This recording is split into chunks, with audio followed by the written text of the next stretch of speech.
안녕하세요, 율렉입니다. 반갑습니다. 이번 시간부터는요, 계산 결과를 우리가 출력할 수 있도록 하는 그 방법을 좀 알아볼 겁니다. 계산 결과를 출력하기 위해서 먼저 알아야 될 것이 있는데요.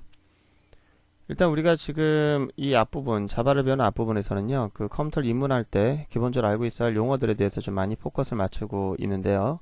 오늘 또다시 알아야 될 그 포커스는 바로 플랫폼이란 용어입니다. 여러분 혹시 그 플랫폼이란 얘기 들어보셨는지 모르겠네요. 그 플랫폼의 의미가 뭘까요?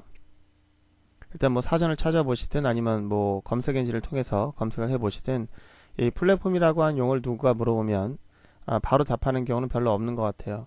검색해서 이렇게 찾아봐도 대충 내용이 잘 정리가 안 되는 경우가 많은데요. 일단 우리가 컴퓨터 프로그램을 만드는 거니까 이 플랫폼의 용어를 모르면 굉장히 그 개념상의 혼동이 좀 앞으로 더 있을 것 같고요. 일단 우린 플랫폼의 용어를 좀 여러분들이 찾아보시고 그 다음에 제 얘기를 한번 들어보시는 게 좋을 것 같습니다. 화면 잠깐 멈췄다가 뭐 검색 엔진을 통해서 플랫폼의 의미가 무엇인지 좀 알아보시고요. 예, 찾아보셨습니까? 플랫폼이 뭘까요? 예, 일단 이 세상에 모든 존재하는 그런 사물이나 모든 것들 다 마찬가지인데요. 둘로 이루어졌다고 볼 수 있겠습니다. 하나는 이제 절차, 수행 절차와 하나는 플랫폼으로 이루어졌는데요. 이 플랫폼이 무엇인지 그 의미를 먼저 얘기하기 전에 예를 잠깐 들도록 하겠습니다. 여러분들이 연극을 한다라고 하면 연극이라고 하는 것을 진행하는 것은 절차죠. 그 연극을 진행하는 거는. 그런데 연극을 진행하기 위해서는 뭐가 필요하냐면 연극을 할 수 있는 어떤 그 인프라가 필요하겠죠. 무대 시설, 그 다음에 도구, 여러 가지 배우들. 바로 이런 것들이 이제 그 연극 절차를 수행할 수 있도록 한 하나의 인프라가 되겠고요. 그게 바로 이제 우리가 말하는 플랫폼이 됩니다. 또다시 한번 볼까요? 여러분들이 만약에 절차가 있습니다. 어떤 절차가 있겠어요? 농사라고 하는 걸 짓는다고 합시다. 농사를 짓는 방법은 하나의 그 절차에 해당되고요. 이런 절차를 수행하기 위해서 반드시 있어야 될 것이 있죠. 예, 그게 바로 그렇죠. 밭도 있어야겠고요. 그리고 인부도 있어야겠고요. 그리고 거기에 맞는 또 여러 가지 재료들이 있겠죠. 이런 것이 바로 플랫폼이 됩니다. 여러분들이 이제 절차라고 하는 것과 그것을 수반하는 플랫폼이 반드시 쌍을 이뤄놔야 여러분들이 원하는 것을 할 수가 있는데요. 우리가 지금 컴퓨터 프로그램을 만들고 있습니다. 그런 걸로 보면 프로그램이라고 하는 거, 컴퓨터 프로그램은 하나의 절차가 되겠죠. 그런 절차는 이제 또다시 그 절차를 수행하기 위한 플랫폼이 필요한데요. 컴퓨터 프로그래밍에서 컴퓨터 프로그램을 만들기 위한 그런 플랫폼은 뭐가 될까요? 예, 그런 플랫폼은 바로 컴퓨터 자체가 플랫폼이 되겠죠. 컴퓨터는 지금 보는 것처럼 화면에 이렇게 그 CPU가 있고요. 그 다음에 메모리가 있습니다. 자, 자동차가 플랫폼이고 자동차를 운전하는 것이 절차라면 막강한 자동차가 있으면 절차 만드는 게 훨씬 더 쉽겠죠. 훨씬 더 막강하겠죠. 그죠? 컴퓨터 또한 CPU라고 하는 것과 메모리만 가지고 있다면 계산밖에 할 수가 없겠죠. 그런데 우리가 계산해 가지고 그것을 출력하겠다. 그 출력하는 다양한 어떤 장치들이 있다면 이 절차를 만드는 게 굉장히 뛰어난 그런 프로그램을 만들 수 있겠습니다. 입력과 출력은 굉장히 많은 종류들로 감싸지게 되고요. 이런 다양한 장치들이 더 다양해질수록 우리가 만들 수 있는 프로그램은 굉장히 많아지는 거고요. 여러분들이 날개를 달아주려면 다양한 입출력 장치를 둬야 됩니다. 그런데 이제 입출력 장치를 이용하는 방법은 어떻게 되는지 그거 좀 생각해 볼 필요가 있는데요. 입출력 장치는 다양하다고 했죠. 종류만 많은 게 아니라 같은 종류를 하더라도 호환이 될 수도 있고 안 될 수도 있습니다. 이 많은 장치들 내가 다 이해하고 그 장치 명령을 내가 다 수행해 가지고 그 장치를 이용한다고 하면 우리가 알아야 할 언어는 굉장히 많을 것 같아요. 장치별로 논리적인 언어를 이용할 것이고, 그럼 그 논리적인 언어를 이용하기 위해서 또 다 외워야 할 것이고 굉장히 힘들 것 같은데요. 그래서 우리가 방법을 그렇게 쓰지는 않고요. 사실은 프로그램을 만들 때 입출력 장치에 대한 내용들은 별도로 고민하지는 않습니다. 어떻게 만드는지 간단하게 좀 보도록 할게요. 이 콘솔이라고 하는 것은 입출력 장치가 가장 기본이 되는 건데요. 이 기본이 되는 콘솔, 요즘에 이제 이런 콘솔이라는 용어를 잘 쓰지 않아서, 옛날에는 이제 많이 썼는데 요즘에는 콘솔이라는 말을 쓰지 않아서 요즘 입문하신 분들은 이 콘솔이라는 말 자체가 굉장히 어렵게 느낄 수 있는데요. 그 콘솔이라는 용어는요, 사용자와 상호작용하기 위한 그런 장치를 의미하는데요. 요즘엔 콘솔이라는 용어를 잘 안 쓰죠. 근데 옛날에 좀 많이 썼었어요. 요즘에도 아직 그 콘솔이라는 흔적이 남아있기 때문에 여러분들이 비행기를 온다고 하면 비행기를 조작하기 위한 그 조종석에 있는 그 장치들이 있죠. 그걸 우리가 콘솔이라고 하는데요. 아마 그 시뮬레이션 게임을 좋아하시는 분들은 지금 콘솔이 뭔지는 알고 있을 것 같습니다. 그리고 만약에 게임을 좋아한다고 합시다. 게임을 좋아하면 게임을 조작하기 위한 그런 조정기 있잖아요. 예, 그게 바로 콘솔이에요. 콘솔 게임들 요즘 아직 남아 있는데 닌텐도라든지 여러 가지 콘솔 게임, 엑스박스 등등 있지 않습니까? 예, 게임을 조작하기 위한 그런 조정 도구. 자, 사용자가 사람이 게임을 조작하기 위한 조작 도구. 이게 콘솔인데요. 컴퓨터에서도 사람이 조작하기 위한 기본 도구로서 콘솔이 있습니다. 그래서 키보드하고 모니터가 바로 우리가 말하는 이제 콘솔이고요. 여러분들 이 콘솔은 가장 기본적인 입출력 도구인데 이외에 다양한 도구들이 이제 옵션이 되겠죠. 중요한 건 이런 많은 옵션들, 그런 기본 도구들 우리가 어떻게 쓸 것이냐. 자, 그런 도구들은 특별하게 그 장치를 이해하지 않고 특별하게 장치에 대한 명령을 모르고도 쓸 수 있도록 하기 위해서 우리가 여기서 계산하고 있잖아요. 계산하고 제어하는 것들은 특정 언어가 담당하고 있죠.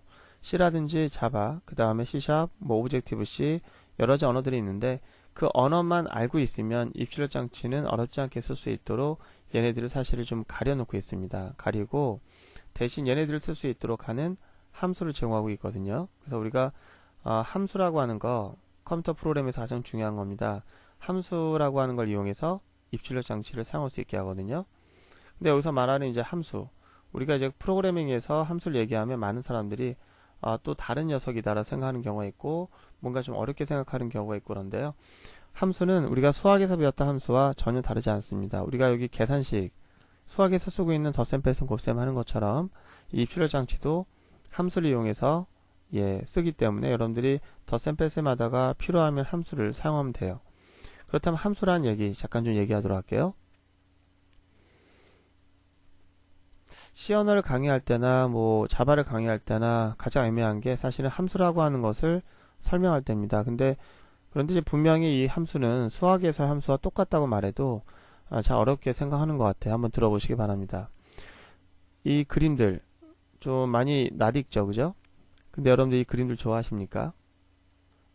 많이 갑자기 머리가 좀 지끈지끈하신 분들 계신 것 같은데 프로그래밍을 하겠다라고 하면 이거 좀 사랑하셔야 돼요. 그렇다고 이런 것들을 다시 배우겠다는 건 아니지만 수학을 싫어하면서 프로그래밍을 좋아한다. 사실 그건 좀 약간 언밸런스한 얘기인 것 같고요. 모순적인 부분이 있는 것 같아요. 지금까지 싫어하셨다 하더라도 굉장히 많이 사랑스러운 눈빛을 봐주시기 바랍니다. 일단 이런 수학과 똑같아요. 자, 간단하게 얘기해 볼게요.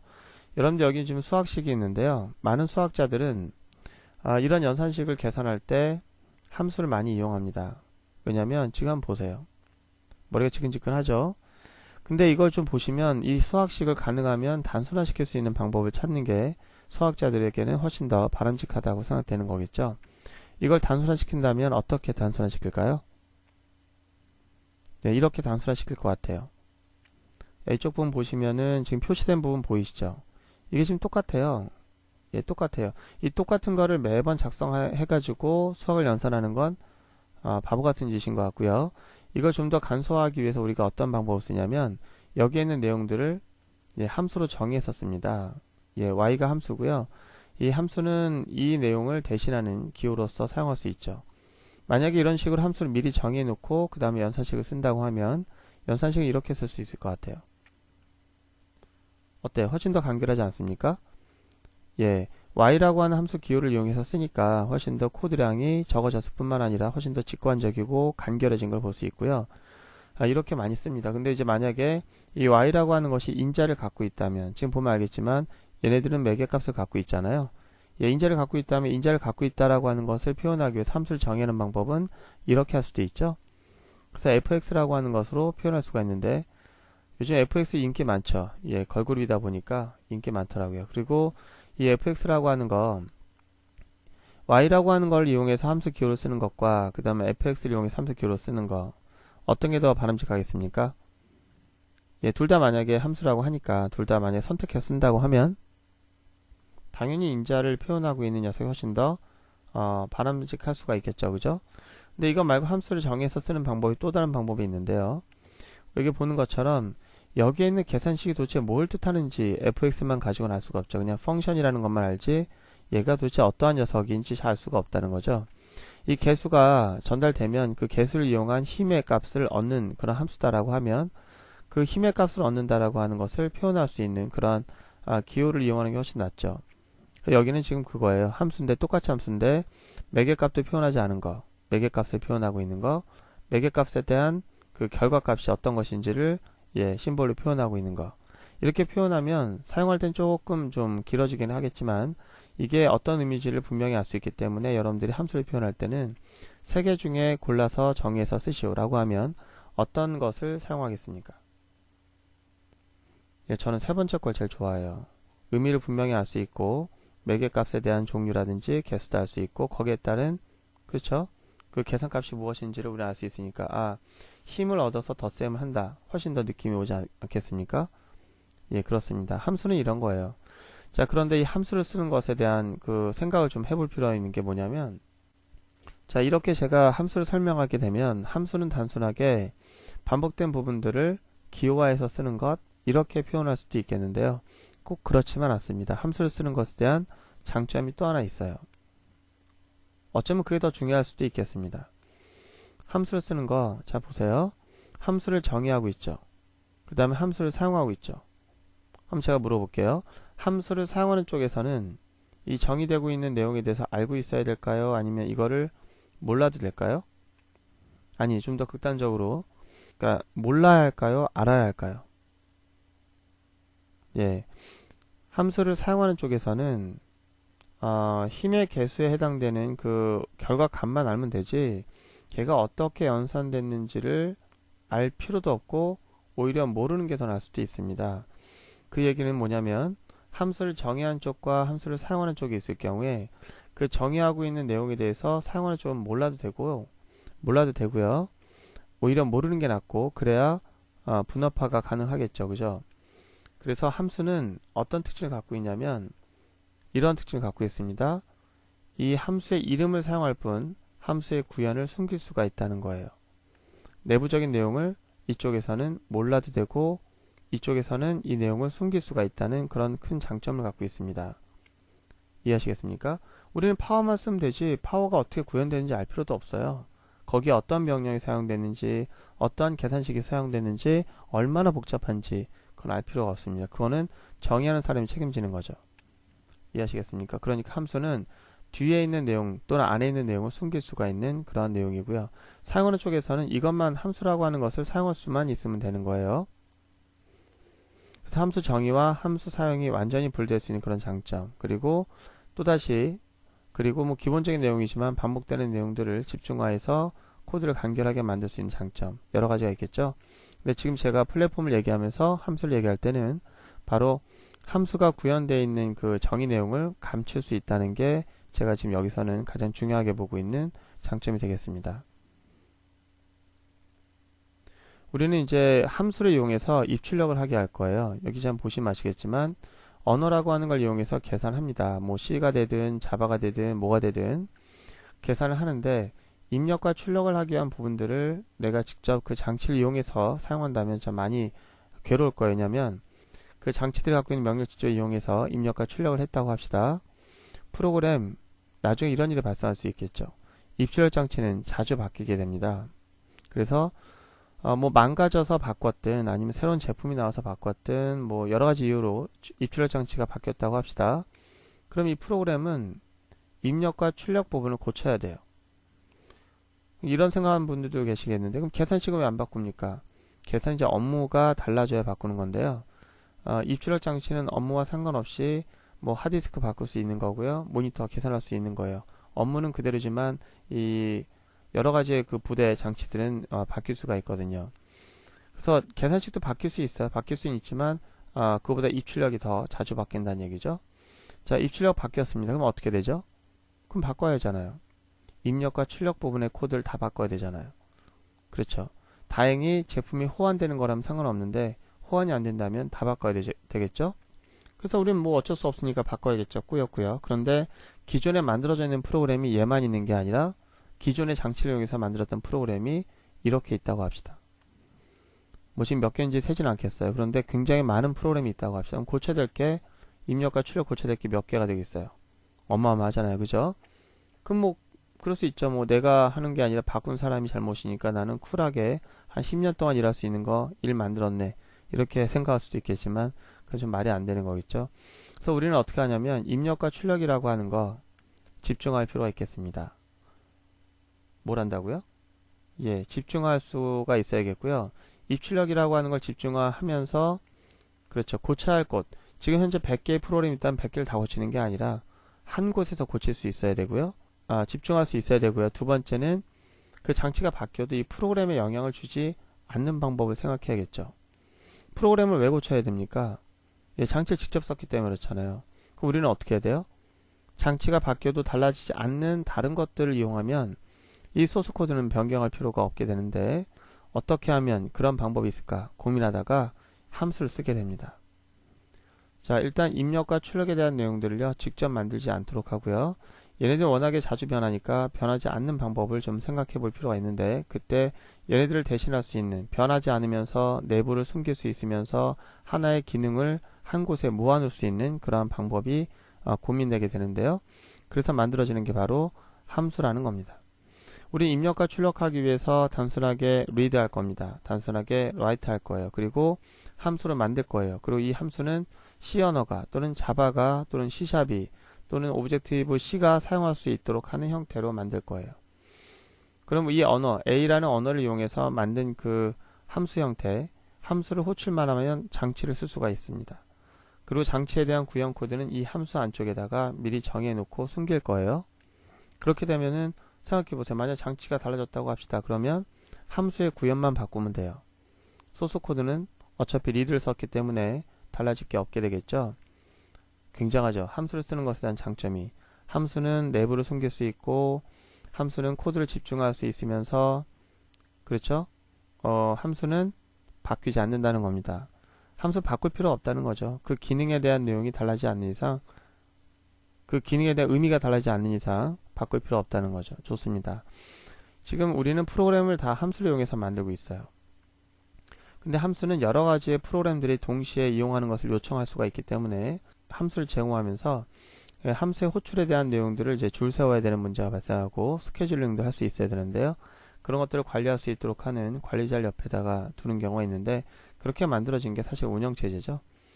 그래서 우리는 요즘엔 이제 운영체제를 이용해서 운영체제가 제공하고 있는 그런 함수를 이용해서 프로그램을 만들고 이쪽 프로그램은 직접 하드웨어를 만날 수도 없고 알 수도 없는 그런 상태가 되죠. 그래서 우리는 이 함수들이 어떤 역할을 하게 되냐면 프로그램을 만들기 위해서 이 기능을 써야 되는데 이 기능이 차단된 상태에 있어요. 차단된 상태에 있기 때문에 직접 만날 수가 없는 상태죠. 대신 그걸 만날 수 있도록 조력자 역할을 해주는 게 바로 이 함수인데 이 함수가 바로 장치의 입출력을 할 수 있도록 하는 인터페이스 역할을 하게 됩니다. 자, 조금 전에 말했던 것처럼 우리는 운영체제를 이용해서 프로그램을 만들게 되고요.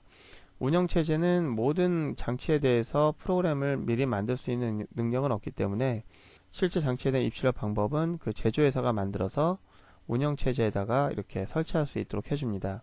그래서 운영체제는 껍데기만 만드는 거예요. 사실은 구현은 이 드라이버를 만드는 이 제조업체가 만들고요.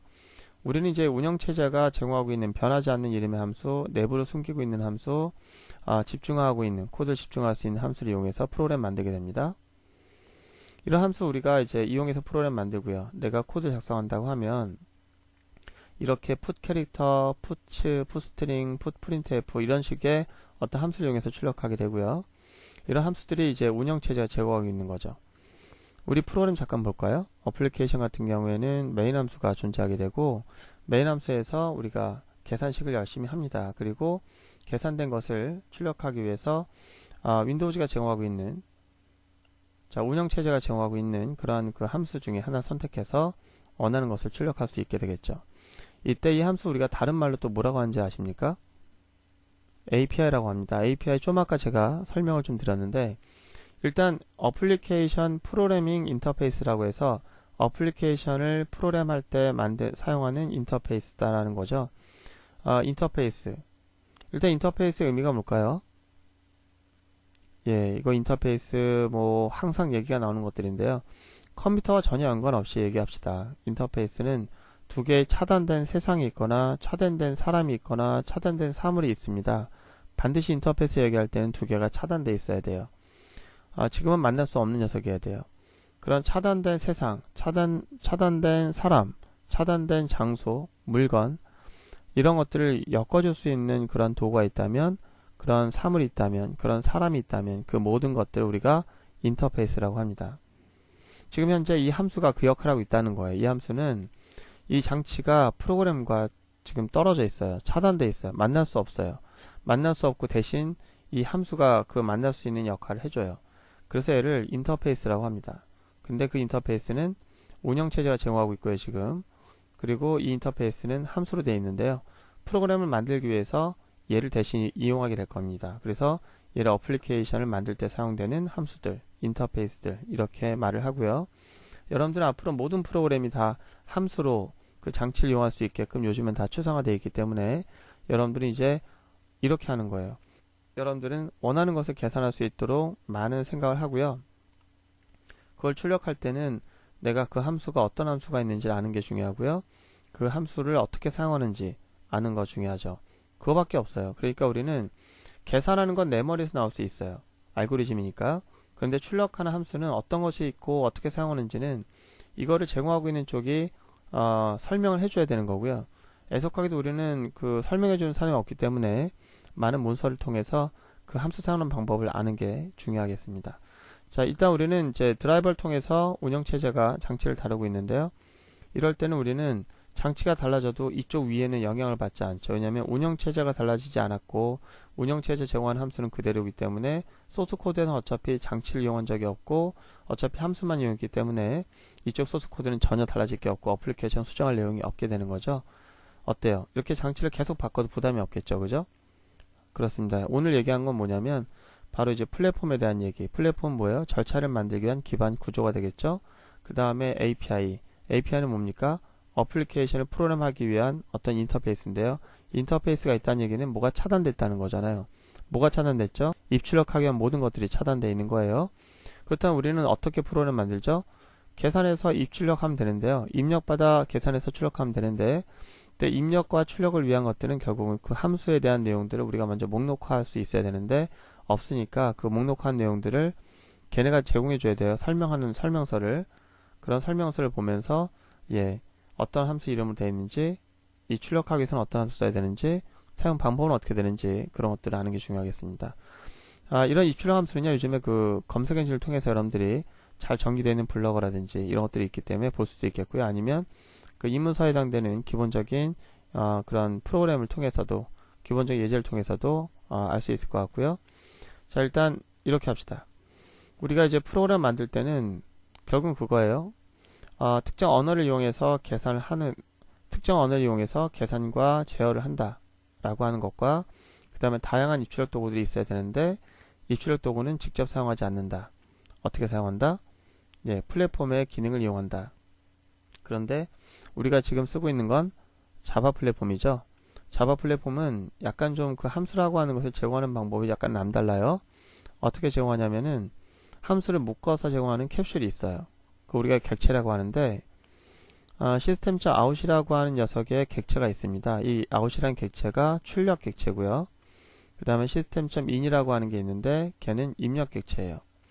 이런 도구들이 함수를 이렇게 묶어 놓고 있어서 그 자바를 우리가 가리킬 때는요. 그래서 가리킨 사람 입장에서는 객체란 말이 나오니까 함수를 묶고 있는 객체가 나오니까 이 객체를 먼저 설명해야 될까 아니면 객체는 좀 뒤에서 설명하는 게 좋을까 이런 고민을 많이 하거든요. 근데 객체는 역시나 그 함수를 묶는 이유라든지 그렇게 객체가 만들어진 필요성을 얘기해야 되기 때문에 지금 앞부분에서는 그냥 함수를 묶고 있는 도구예요 라고 하는 정도로만 이해하고 정상적인 내용들은 뒤에서 설명하는 방법을 많이 택하게 되는데요. 저 또한 그렇습니다. 지금은 일단 객체라는 내용은 우리가 다음 시간에 간단하게만 좀 알아보고요. 자세한 내용은 저 뒤에서 설명하도록 하겠습니다. 사실은 이 강의를 듣고 있는 분들은 객체 제한 프로그램이라고 하는 과정이 따로 있을 거예요. 제가 그 객체 제한은 따로 과정을 만들었거든요. 그 이유는 이 과정이 끝나는 그때쯤에 말씀드리겠지만 이 강좌로 사실은 프로그래밍에 대한 능력은 다 갖는다고 봐요. 그 뒤쪽에 다루는 객체 제한은 사실 프로그래밍과는 약간 좀 결부되어 있는 내용인데요. 프로그래밍에 대한 것을 잘 모르는 상태에서 객체 지향 가게 되면 여러분들이 많은 정신적인 혼란을 겪을 수 있고요. 어려움을 되게 호소하는 경우가 있을 수 있는데, 그래서 제가 좀 잘라놨습니다. 좀 연습 좀 하시고, 그 다음에 좀 제가 부탁드리는 거 어느 정도 실력이 쌓으시면 그 다음에 객체 지향 프로그래밍을 좀 공부하시는 게 좋을 것 같습니다. 그래서 좀 나눠놨고요. 자, 일단 여기 보세요. 이거는 이제 출력 객체고요. 이건 입력 객체예요. 이 입력 객체가 사실은 변수라고 하는 것과 연관되어 있고요. 그래서 이 변수가 시스템이라고 하는 더 큰 클래스 안에 들어있는데요. 일단 모든 함수들은 이렇게 객체 안에 포함되어 있어서 객체 점 찍어서 호출하게 되는 그런 형태를 갖습니다. 그래서 앞으로 우리가 입출력 도구는 다 이렇게 쓸 거예요. 함수를 쓰는데 그 함수는 객체에 포함되어 있습니다. 그런데 객체는 때로는 다른 캡슐에 포함되어 있을 수 있어요. 그래서 여러분들이 항상 이렇게 쓰는 경우가 있으니까 함수는 객체에 포함되어 쓴다. 그 정도만 좀 기억하시고 앞으로 우리가 다양한 함수를 이용해서 입출력한다 라고 생각하시면 되겠습니다. 그래서 우리가 지난 시간에 했던 예제에서 시스템장 printf만 이용해서 토탈 값을 출력하는 거 한번 여러분들이 해보시고요. 다음 시간에 우리가 알아보도록 하겠습니다. 자, 이렇게 하면은 우리가 토탈을 출력할 수 있을 거예요. 자, 이렇게 출력하는 거, 여러분들이 함수를 이용하는 것에 대한 필요성 간단하게 생각해 보시고요. 함수에 대한 자세한 설명은 또 뒤에 함수를 다룬 단원이 있기 때문에 거기서 함수를 직접 만들어 보고 자바에서 함수를 어떻게 정의하는지 알아보게 될 겁니다. 일단 지금은 함수가 이런 이유로 쓰는구나 라는 것만 기억하시고요. 현재 API라고 하는 걸 이용해서 프로그램 만든다는 거 그것만 기억하시기 바랍니다. 고생 많으셨고요. 다음 시간에는 어차피 우리가 객체를 얘기할 수밖에 없으니까 간단하게 객체 얘기를 조금만 썰을 풀도록 하겠습니다. 고생하셨습니다. 다음 시간에 뵙겠습니다.